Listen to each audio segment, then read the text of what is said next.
মহারাজ ব্রাহ্মণ দীক্ষার গুরুত্ব কি? কেউ কি শুধু হরিনাম দীক্ষা নিয়েই সারা জীবন ভক্তি করতে পারে? সেক্ষেত্রে ব্রাহ্মণ দীক্ষার কি প্রয়োজন? ইতি Radharani সেবিনী দেবীদাসী।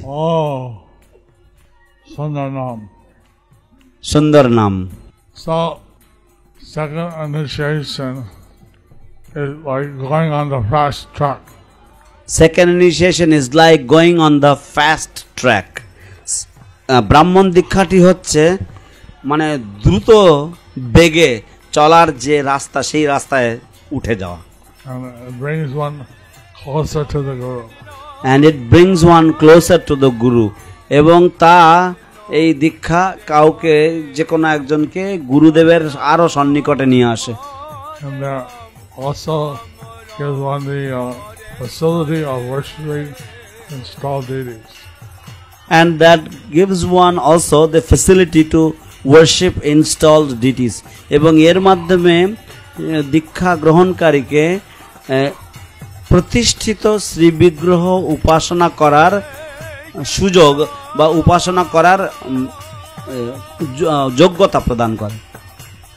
But it's not essential to have. But it's not essential to have. কিন্তু এটা আবশ্যক নয়। One can take second and but it also brings with it some greater responsibility. One can take second initiation, but also with it comes a greater responsibility. কেউ ব্রাহ্মণ দীক্ষা নিতে পারে, কিন্তু এর সাথে সাথে আরো বেশি দায়িত্ব তাকে নিতে হবে।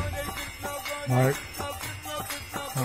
we are told we should not ever commit suicide. Like we are told that we should not ever commit suicide. যেমন আমাদেরকে বলা হয়েছে যে আমাদের কখনোই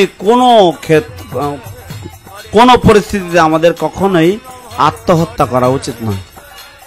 If one has first initiation or is uninitiated and they commit suicide, they become a ghost.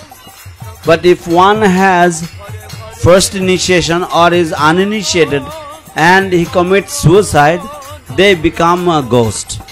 কিন্তু যদি কারোর প্রথম বা হরিনাম দীক্ষা হয়েছে অথবা তার দীক্ষা হয়নি এবং সে যদি আত্মহত্যা করে, তাহলে সে ভূত জনি বা সে ভূত হয়ে যাবে। But if someone has second initiation and they commit suicide, they become a Brahma Rakshasa. কিন্তু যদি কারোর ব্রাহ্মণ দীক্ষা হয় বা কারোর দ্বিতীয় দীক্ষা যদি হয় এবং তারপরে দ্বিতীয় দীক্ষা নেওয়ার পরে সে যদি আত্মহত্যা করে, তাহলে সেই ব্যক্তি সে ব্রহ্ম রাক্ষস হবে। বাপ রে বাপ রে বাপ, বাবা বাবা, Mago. মাগো।